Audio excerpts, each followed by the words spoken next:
dami. Ganda sa kinainan natin. Ah. Walang lugaw dyan. Meron. Nandun sa dulo. So, kay kanino? Kay Chabit? Hindi. Eh, pumupunta rin si Chabit kahit sa kabilang.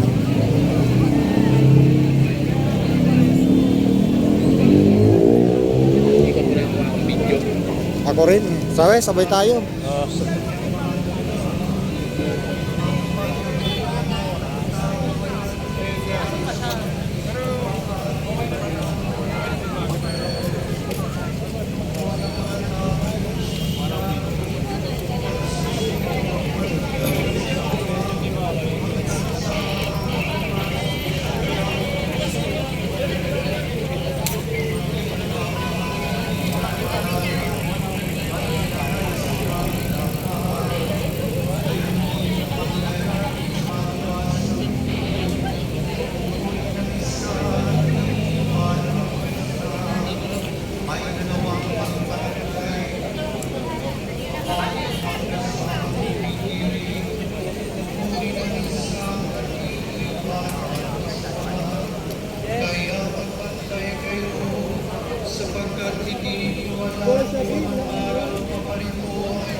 Kung alam lang ng puno ng sambahayan, kung anong oras ng gabi darating ang magnanakaw, siya'y magpapantay at hindi niya pababayang pasukin ang kanyang bahay. Kaya maging handa kayong lagi, sapagkat darating ang anak ng tao sa oras na ninyo inaasahan.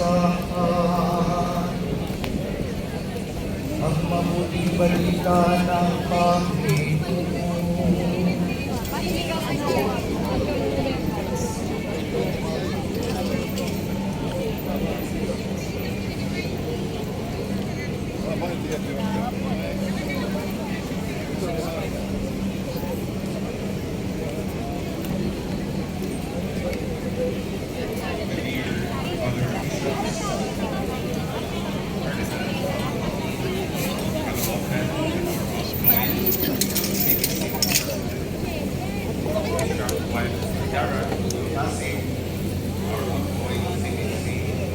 Vice President. Yun po ang uling araw ng President and Vice President ng CBCP hanggang 12 midnight dahil bukas ay meron ng bagong President and Vice President. So allow me to recognize the strong leadership and fundament of Cardinal Ambo and Bishop Milo Vergara. Silang palakpakan at pagsasalamatan. Bishop Cariete, Juana, Bishop Magkaisa tayo. Pag nakita siguro, nagkakaisa tayo at tao bayan. Ay issue ng action. Iba yung EDSA 1 na yan. Namiss tayo sa missed opportunity. Ang EDSA 1 na yan, isang February 21, mahuli namin si Mike Aspirin. Yung security bago. Uhulihin na namin sila sa GHQ noon, February 22. So, anong nangyari? It was a God-given, God-blessed people power revolution. But what happened? We missed that opportunity to unite. Kasi we opted to choose, no? People, politicians, who were so vindictive. So mapapansin mo yung vicious cycle na pagbaba, ganito pa rin tayo. We're so polarized. Dapat magkakaisa tayo. So it goes to share the message to the but you're doing very well. Lahat pa rin yun pa rin ang sasabihin ko na remain steadfast, remain to protect the Constitution, duly Constitution. Also the very soul of our hold us together, smiling, please.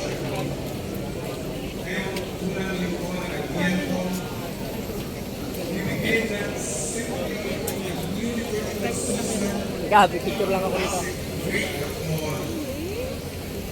Advent has gentle but firm way waking us up as his people. Our gospel, dear friends, teaches us as it was in the days of Noah, so will be the coming of the Son of Man. Noong panahon ni Noe, ang mga tao ay nagtatrabaho, nagkakasiyahan, namumuhay na parang walang nangyayaring masama sa paligid nila. How familiar that sounds to us today. Habang karamihan sa atin ay tapat na nagsusumikap, kumakayod mula sa marangal na kabuhayan para sa kinabukasan ng ating mga pamilya, may ilan lamang na nagpakasasa sa pundo ng bayan. Tinanakaw nila ang kabang dapat sana'y magtataguyod ng ating mga eskwelahan, magagamit sa pagpapagaling ng mga pasyente sa ating mga ospital at lumilika ng trabaho para sa ordinaryong mga tao. Jesus is telling us, magising kayo, open your eyes, look at what is happening around you. Do not let corruption become ordinary. Do not let lies, sound life and you. Do not let the suffering of the poor fade into the background noise. Ang pagnanakaw ay hindi lang basta kasalanan. Hindi lang ito pagpulsa ng pera ng mga bayan. Ang pagnanakaw ay pag-aagaw sa maganda sana natin kinabukasan. Ito ay pagkakit sa pag-asa ng bawat Pilipino na nananarap ng isang maayos, makakalungan at maulan. Sabihin mo na ako. Advent is not a season of facility. TV kami dati, hindi na ginagamit. Pag-ulat ng mga mata, pag-isip ng mga puso at pag-palo.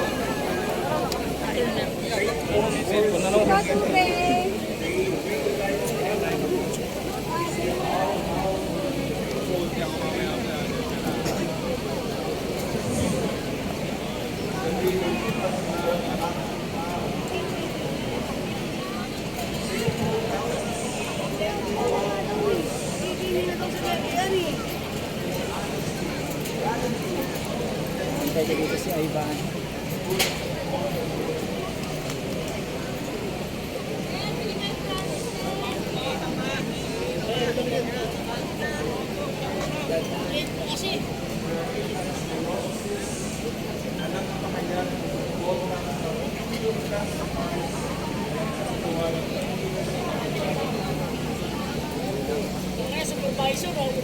Okay ka lang dyan? Okay ka lang?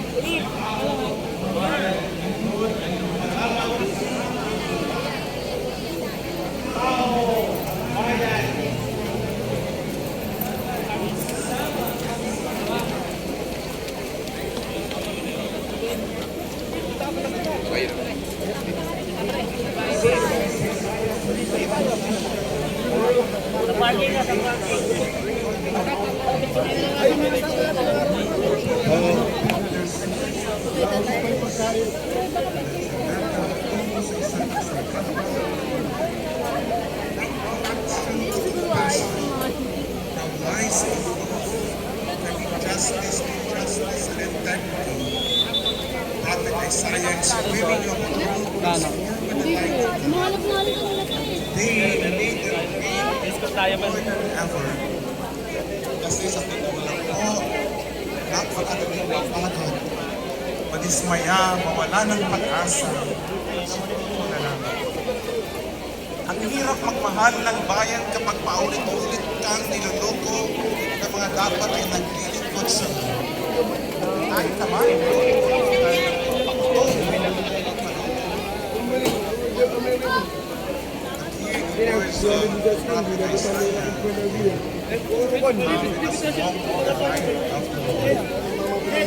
Ayaw magbago ng lipunan. Ayaw magsimula. Ayaw ang nag-uwisip. Hanggat sa uli ang kanilang